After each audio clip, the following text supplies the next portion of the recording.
PM Modi ने लोकसभा चुनाव से पहले काशी विश्वनाथ धाम में की विशेष पूजा। वाराणसी से तीसरी बार लोकसभा चुनाव लड़ रहे हैं प्रधानमंत्री मोदी। बाबा विश्वनाथ मंदिर में पूजा अर्चना के बाद पीएम मोदी ने उठाया त्रिशूल। मंदिर परिसर में विजय मुद्रा में पीएम मोदी ने दिखाया त्रिशूल, लोगों का किया अभिवादन। वाराणसी में पीएम मोदी ने किया भव्य रोड शो। सड़क के दोनों ओर उमड़ी समर्थकों की भीड़। लोगों ने प्रधानमंत्री का ढोल नगाड़ों के साथ स्वागत किया।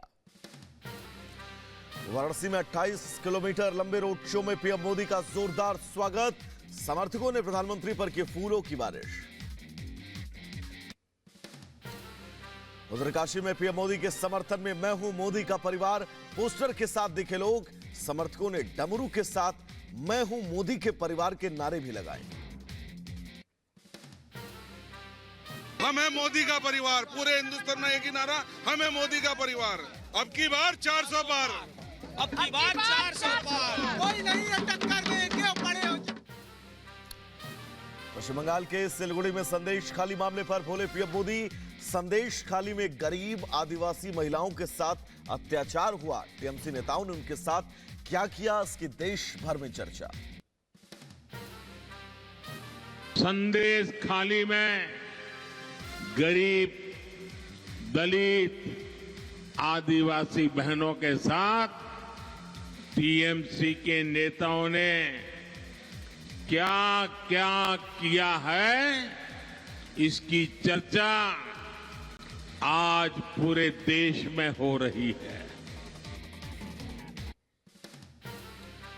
पीएम मोदी ने बंगाल की टीएमसी सरकार पर लगाया भ्रष्टाचार का आरोप। कहा भ्रष्ट टीएमसी सरकार ने आपके राशन की योजना में घोटाला किया है। मनरेगा का पैसा दिल्ली से भेजता हूं, उसमें भी भ्रष्टाचार होता है। महिला विरोधी टीएमसी सरकार ने तो आपके राशन की योजना में ही घोटाला कर दिया। इनके नेता, इनके मंत्री राशन घोटाले के मामले में जेल में हैं। उधर इंडी गठबंधन और टीएमसी के परिवारवाद पर पीएम ने साधा निशाना। कहा ममता को अपने भतीजे को आगे बढ़ाना है, लेफ्ट को इन दोनों के साथ आगे बढ़ना है। आपको परिवार की चिंता सिर्फ मोदी को है। टीएमसी वालों को भतीजे की चिंता है, कांग्रेस वालों को अपने शाही परिवार के बेटे बेटी को आगे बढ़ाना है, लेफ्ट वालों को इन दोनों के साथ तालमेल बनाए रखना है ताकि उसकी भी गाड़ी चलती रहे। सिलीगुड़ी में पीएम मोदी ने अब की बार 400 पार की भरी हुंकार। कहा टीएमसी को हटाने का दरवाजा लोकसभा से खुलेगा, इसीलिए इस बार 400 पार। बंगाल के कोने कोने से आवाज उठ रही है, अब की बार 400 पार, अब की बार सिलीगुड़ी में प्रधानमंत्री का जोरदार स्वागत किया गया। प्रधानमंत्री ने सिलीगुड़ी को 4500 करोड़ की विकास योजनाओं की सौगात भी सौंपी। पीएम मोदी ने राधिकापुर सिलीगुड़ी ट्रेन को हरी झंडी दिखाकर रवाना किया। कहा यह विकसित बंगाल की तरफ एक और कदम। बांग्लादेश सरकार के साथ मिलकर हम रेलवे नेटवर्क को बढ़ा रहे हैं। बांग्लादेश की सरकार के साथ मिलकर हम राधिकापुर स्टेशन तक कनेक्टिविटी बढ़ा रहे हैं। इस नेटवर्क के मजबूत होने से दोनों देशों की अर्थव्यवस्था और इस क्षेत्र में पर्यटन को खूब बढ़ावा मिलेगा। पीएम मोदी आज यूपी को देंगे 42,000 करोड़ की विकास योजनाओं की सौगात। आजमगढ़ एयरपोर्ट समेत देश के 10 एयरपोर्टों का भी शुभारंभ। पीएम मोदी आज आजमगढ़ से वर्चुअली लखनऊ के अमौसी एयरपोर्ट के टर्मिनल 3 का करेंगे उद्घाटन। इस दौरान अमौसी एयरपोर्ट पर रक्षा मंत्री राजनाथ सिंह, नागरिक उड्डयन मंत्री ज्योतिरादित्य सिंधिया मौजूद रहेंगे। गाजीपुर को भी देंगे प्रधानमंत्री मेगा सौगात। गाजीपुर के बहुप्रतीक्षित योजना रेल ब्रिज का प्रधानमंत्री करेंगे उद्घाटन। 1650 करोड़ की लागत से रेल कम रोड ब्रिज बनकर तैयार। यूपी के कुशीनगर को आज विकास परियोजनाओं की सौगात देंगे सीएम योगी। महात्मा बुद्ध कृषि विश्वविद्यालय की आधारशिला भी रखेंगे सीएम।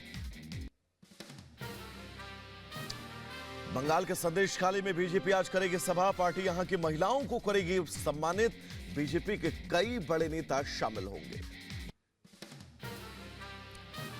बंगाल के सीएम ममता बनर्जी ने कोलकाता ब्रिगेड में विशाल रैली का किया आह्वान। सोशल मीडिया के जरिए लोगों को जमा होने को कहा। आज राजस्थान में कांग्रेस को लगेगा बड़ा झटका। बीजेपी में शामिल होंगे पूर्व मंत्री लालचंद कटारिया समेत ये नेता। आज होने वाले किसान के रेल रोको आंदोलन को लेकर अंबाला में पुलिस ने अपील की। सोशल मीडिया पर वीडियो जारी कर किसानों से आंदोलन में हिस्सा न लेने की अपील की है। आज भारत और यूरोपीय मुक्त व्यापार संघ के बीच होने वाला बड़ा व्यापार समझौते के बाद लाखों की संख्या में रोजगार होंगे पैदा। आज से 3 दिनों के भारत दौरे पर रहेंगे न्यूजीलैंड के डिप्टी पीएम पीटर्स। भारतीय विदेश मंत्री एस जयशंकर के निमंत्रण पर पीटर्स करेंगे दौरा। कांग्रेस से बीजेपी में शामिल हुए कौस्तव बागची ने पीएम मोदी को खून से लिखा लेटर। चिट्ठी में लिखा, बंगाल को चोरों से बचाएं। पटना में गृह मंत्री अमित शाह का सोनिया गांधी और लालू यादव पर जोरदार हमला। कहा, कांग्रेस आरजेडी बेटों के लिए करते हैं राजनीति। लालू को दी चेतावनी। कहा, गरीबों की जमीन कब्जाने वाले जेल जाएंगे। गृह मंत्री शाह की अगुवाई में बीजेपी मुख्यालय में बड़ी बैठक। जेपी नड्डा भी मीटिंग में मौजूद। मध्य प्रदेश, गुजरात और तेलंगाना की बची हुई सीटों पर चर्चा। एनडीए में शामिल हुई TDP Jana Sena party. JP Nadda ने एनडीए में टीडीपी जनसेना पार्टी का स्वागत किया। ट्वीट कर लिखा, बीजेपी टीडीपी जनसेना विकास के लिए प्रतिबद्ध। उत्तराखंड में कांग्रेस को लगा बड़ा झटका। कांग्रेस नेता मनीष खंडूरी बीजेपी में शामिल। सीएम धामी की मौजूदगी में शामिल हुए खंडूरी। पूर्व सीएम भुवन चंद खंडूरी के बेटे हैं मनीष। राजस्थान में सियासी हलचल तेज। कांग्रेस के कई नेताओं के बीजेपी में शामिल होने पर कांग्रेस नेता संयम लोढ़ा ने कहा, बीजेपी में जो नेता जा रहे हैं उनके निजी स्वार्थ हैं, उनके जाने से कोई फर्क नहीं पड़ता। बीजेपी में यूपी बिहार में विधान परिषद के उम्मीदवारों की लिस्ट जारी। बिहार से मंगल पांडे, लालमोहन गुप्ता और यूपी से अशोक कटारिया, मोहित बेनीवाल समेत 7 नामों का ऐलान। बीजेपी के विधान परिषद उम्मीदवारों की लिस्ट पर बोले बीजेपी के राज्यसभा सांसद बाबूराम निषाद, बीजेपी में सबको सम्मान मिलता है। हमारी पार्टी एक कैडर बेस्ड पार्टी है। लोकसभा चुनाव के लिए शरद पवार ने सुप्रिया सूले के नाम की घोषणा की। महाराष्ट्र की बारामती सीट से सुप्रिया सूले उम्मीदवार। सपा अध्यक्ष अखिलेश यादव ने मोदी सरकार को लेकर दिया विवादित बयान। कहा, 10 साल तक हिटलर भी राज कर रहे थे, इनके तो 10 साल पूरे हो चुके हैं। जनता अच्छे से इनकी विदाई करेगी। सपा मुख्य अखिलेश के हिटलर वाले बयान पर बोले बीजेपी नेता राकेश त्रिपाठी, अखिलेश का मानसिक संतुलन खो चुका है, उनकी जमानत जब्त होने वाली है। उत्तर प्रदेश में उनकी सीटें आने वाली तो थी नहीं, मार्जिन और कम हो जाएगा, जमानतें और जगहों पर जब्त हो जाएंगी। बेहतर होता कि मौन साध करके रहते, लेकिन यह संयम अखिलेश जी में नहीं है, वो हताशा के दौर में जा चुके हैं। उधर नेशनल कॉन्फ्रेंस के नेता फारूक अब्दुल्ला ने अखिलेश के बयान से किया किनारा। कहा, प्रधानमंत्री बीजेपी के किसी धर्म विशेष जाति के नहीं हैं, प्रधानमंत्री देश के हैं।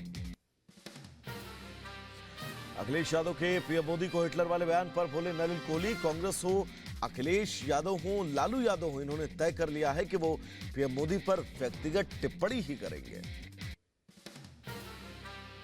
कांग्रेस पार्टी हो या अखिलेश जी हो या लालू जी, इन्होंने तय कर लिया है कि व्यक्तिगत टिप्पणी प्रधानमंत्री जी के खिलाफ जरूर करेंगे। उनके पास कोई सकारात्मक एजेंडा नहीं है, इसीलिए व्यक्तिगत इस प्रकार की भाषा का प्रयोग कर रहे हैं।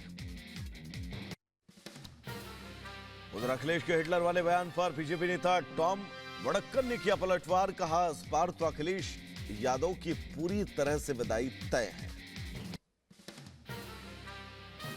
ऑस्ट्रेलियन डिग्री लिया हुआ है, उनको जानकारी तो है, विदाई तो उनका हुआ है, और आने वाले इलेक्शन में जो होना है वो तो आपके सामने ही होगा। वहीं पश्चिम बंगाल में रामनवमी पर छुट्टी का ऐलान। आपको बता दें कि ममता सरकार ने पहली बार